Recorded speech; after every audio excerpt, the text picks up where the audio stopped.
Today we're going to be talking about another topic in the SAT, but this time from the SAT reading section. Now, you might think it would be hard to do the reading section in a video like this. I don't want to put up the whole passage. That would cover up the whole screen. But we're not going to do that. In fact, one of the reasons why we're not going to do that is that thinking about a reading passage, the entire 800-word reading passage all at once, is overwhelming. And that's actually not the best way to deal with reading section questions.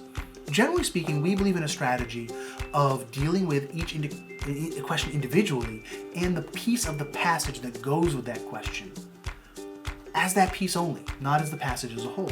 Let me give you an example. We're going to do a topic, a question type from the SAT reading section known as vocabulary in context. Now, vocabulary problems have historically made people really concerned and upset. People worry that they don't have a strong vocabulary and some of the words are really obscure and difficult.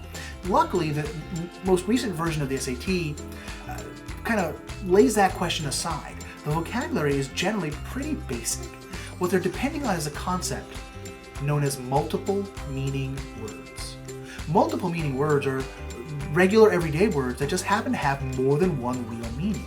A good example of that is the word fire. Fire can mean the red burny stuff that can burn your fingers. Fire can mean to set off a projectile weapon. Fire can mean to relieve somebody of their job. And those are all legitimate definitions of the word fire. The way these questions work is they ask you about the meaning of a relatively basic word, and they use 4 legitimate meanings or definitions of that word in the answer choices. And that's what makes it challenging. Not that the word is obscure or difficult, but that the word has more than one meaning and you can't really be sure. What you have to do is use the passage. Let me give you an example. So once again, I'm in the College Board's official SAT study guide, the best resource for this, and I really recommend you pick up a copy if you're practicing and reviewing for the SAT. So I'm in a particular edition of the book, and remember, the internet is forever. So you could be watching this video years after I make it, and the page numbers may have changed with the new edition of the book. The edition I'm in, the page number is 110. And I'm looking at question number 11 from sample passage number 3.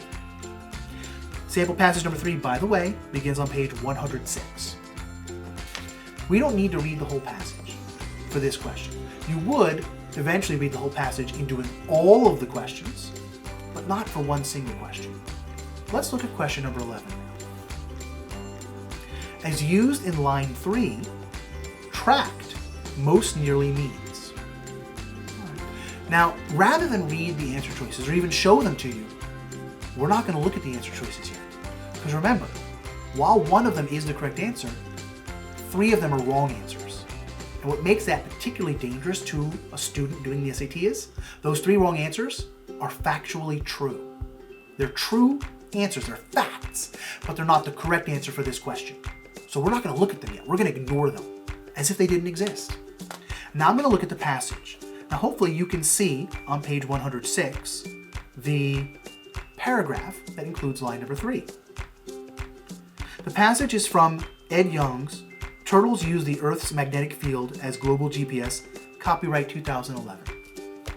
The paragraph reads, in 1996, a loggerhead turtle called Adelita swam across 9,000 miles from Mexico to Japan, crossing the entire Pacific on her way. Wallace J. Nichols tracked this epic journey with a satellite tag. Now we found the word we're looking for.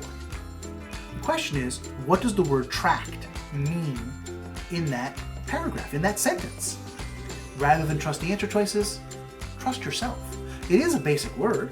What do you think tracked means? Take a moment, maybe even replace the word tracked in your head or out loud if you're doing it at home.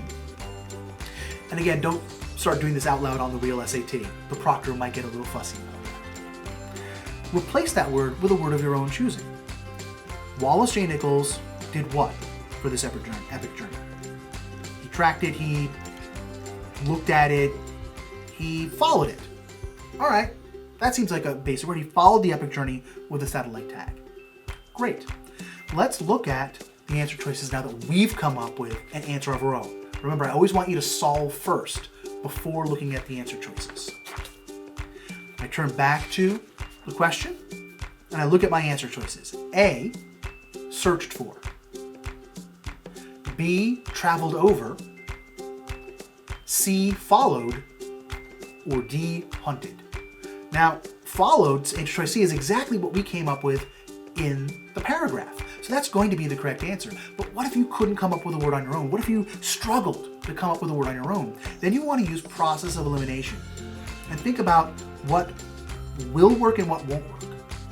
If Wallace J. Nichols is tracking an epic journey, he's looking at it, he's trying to see it happen, he's not hunting the turtle. That doesn't seem right.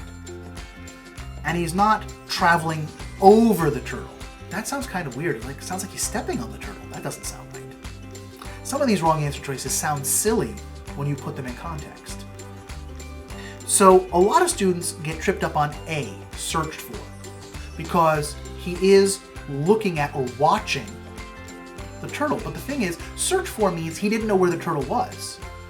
The paragraph, the context tells us that he knew where the turtle was the whole time. He wasn't searching for the turtle. He knew where the turtle was. That's why followed works best, even if you can't come up with a choice of your own while reading the paragraph. Hopefully that makes sense, but if you have any questions about how that gets solved, please feel free to leave a comment below in the video, or if you're following along with a book and listening to the audio podcast, you can leave a question or comment on iTunes for us, or probably better on our Twitter feed @EndeavorPod. That way we can get back to you a lot more quickly. Also, if you just want to comment on the video or have any questions or maybe some suggestions for future videos, that's a great place to do it. Thanks so much for listening, and please remember to subscribe. That way you can get videos and audio podcast episodes right away so you can feel prepared for college applications, SAT, or any other project we're working on.